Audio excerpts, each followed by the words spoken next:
نام سنا ہوگا محمود غزنوی اور ایاز کا، ان کا باہم محبت کا رشتہ بہت گہرا تھا۔ ایاز ٹوٹ کے چاہتا تھا بادشاہ کو، اب دیگر مصاحبین حسد کرتے تھے، بغض رکھتے تھے، وہ کہتے تھے یہ کوئی کیا اس میں کرشمہ اور کمال ہے کہ بادشاہ اس کو اتنا ہی چاہتا ہے۔ تو بادشاہ جب ان وزراء کا، مشیروں کا حسد حد سے بڑا ہوا دیکھا تو ایک دن سب کو اپنے دربار میں حاضر کیا۔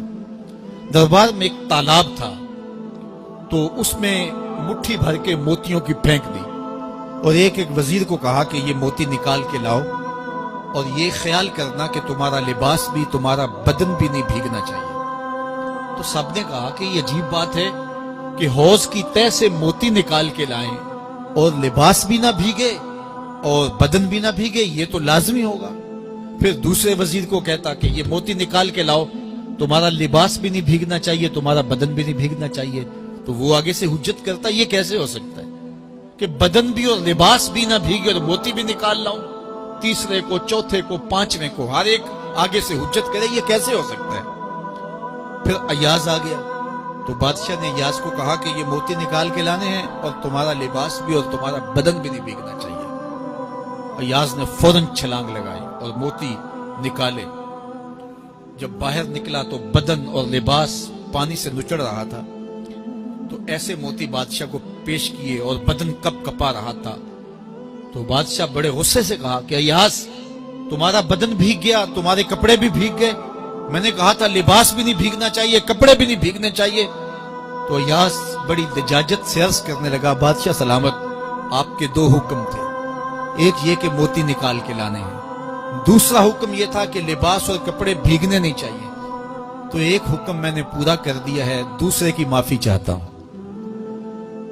تو صاحب، اللہ نے حضرت انسان کے سینے میں جذبات کا ایک جہاں آباد کیا ہے، شیطان کو بھی انسان کے پیچھے لگا دیا اس کی آزمائش کے لیے، اس کے امتحان کے لیے، نفس بھی اس کے اندر موجود ہے، اور دوسری جانب اس کو گناہوں سے منع بھی کیا اور نیکی کی تلقین بھی کی۔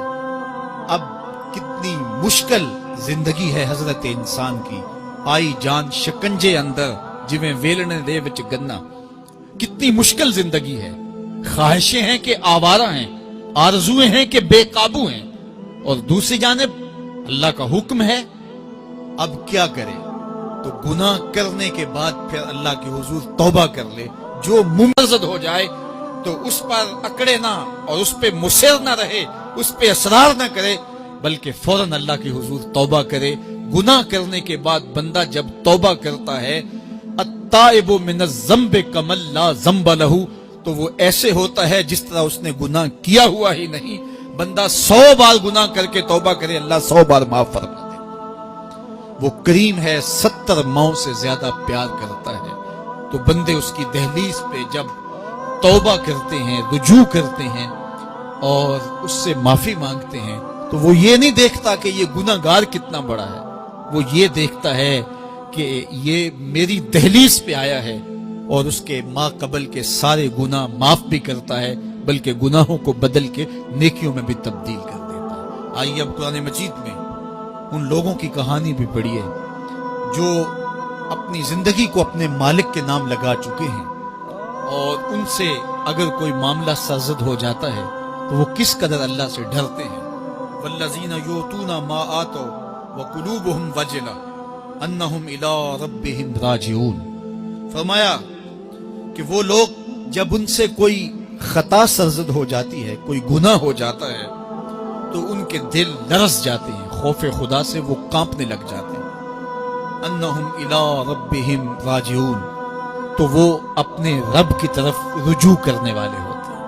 اگر ان سے کبھی کوئی گناہ سرزد ہو جائے، ان سے کوئی غلطی سرزد ہو جائے، تو پھر اس پہ ضد نہیں کرتے، اس پر مصر نہیں ہو جاتے، اس پر حجتیں اور دلیلیں نہیں لاتے، بلکہ وہ کیا کرتے ہیں؟ فوراً اللہ کے حضور رجوع کرتے ہیں اور معافی مانگتے ہیں، اور اللہ کو یہ بہت پسند ہے کہ کوئی مجھ سے معافی مانگے، اور اللہ انہیں معاف کر دیتا ہے۔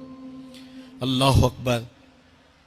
حضرت عبداللہ ابن مسعود رضی اللہ تعالیٰ عنہ فرماتے ہیں کہ مومن کی یہ شان ہے کہ جب وہ گناہ کر بیٹھے تو وہ یوں محسوس کرتا ہے جس طرح پہاڑ تلے آ گیا، یہ اس کی کیفیت ہے کہ گناہ کرنے کے بعد